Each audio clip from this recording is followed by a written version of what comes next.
Bienvenue sur Le Coin à Pâtes. Mon nom est Patrick Côté, je suis heureux de t'accueillir. Et aujourd'hui, je veux te parler de la Bible.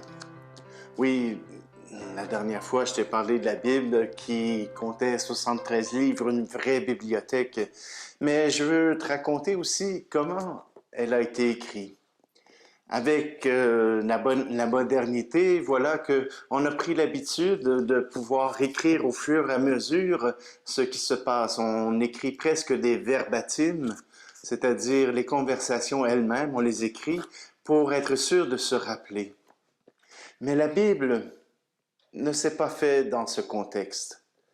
La Bible n'était pas capable de prendre des notes au fur et à mesure. L'Écriture était réservée à certaines personnes, à certains érudits. Donc, pour la culture, l'écriture n'était pas encore tout à fait géniale. Alors, comment les écrits de la Bible ont-ils été colligés? Eh bien, c'est une tradition orale. Voilà que les prêtres, voilà que les gens du peuple hébreu se prenaient le temps de pouvoir mémoriser mot à mot les récits. Alors, bien sûr que vous comprendrez qu'il y a dans la Bible, il y a des moments où il y a beaucoup de répétitions. C'est tout simplement des moyens pour se rappeler. Alors donc, on prend le temps d'expliquer quelque chose et on le reprend à l'envers pour s'assurer que s'il nous manque une partie, eh bien, on pourra la retrouver à l'envers, tout au moins. La Bible a été écrite par des penseurs.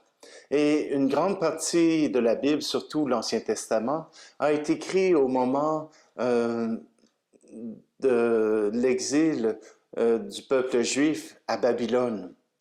Voilà que on s'apercevait que le peuple juif a beau être supérieur, a beau être choisi par le Seigneur, toujours est-il que ses habitants se laissent influencer par les Babyloniens, par les dieux babyloniens, et qu'ils ont peut-être tendance à s'en aller vers ces dieux.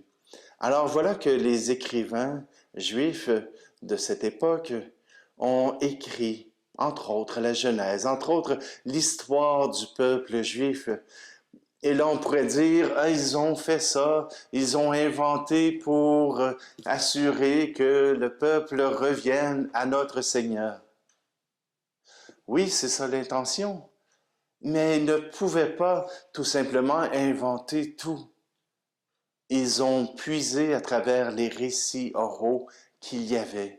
Ils ont puisé à travers ces récits qui faisaient partie de la tradition juive et ils l'ont mis par écrit dans un ordre qui faisait du sens à comprendre et qui permettait au peuple de pouvoir comprendre d'où il venait et où il s'en allait et quel était ce Dieu auquel il croyait, ce temple qui avait été détruit. Maintenant, nous pouvons aller le retrouver. Voilà que la Bible a été aussi écrite dans le Nouveau Testament après la résurrection du Christ. Après cette mort et résurrection, on a voulu raconter ce qui s'était passé. Ce n'était pas quelqu'un qui prenait des notes, mais voyez-vous, des gens se mettaient autour de la table et se racontaient Jésus-Christ, se racontaient les rencontres avec Jésus, et voilà que chacun a pu écrire. Il y en a 4 qui ont écrit une histoire, et ils cherchaient à écrire une histoire avec un but, une vision. Cette vision, je te l'explique dans un instant. Il te reste à aller dans l'autre capsule pour que nous puissions continuer. Je fais ça court pour garder ton attention, et je te souhaite de pouvoir trouver dans ces autres capsules ce chemin d'espérance, ce chemin de vie auquel nous sommes appelés en suivant Jésus-Christ, notre Seigneur. Alors, on continue de se suivre, lecoinapat.org ou bien sur la chaîne YouTube, Le Coin à Pat. Pat, c'est moi. Alors, à bientôt.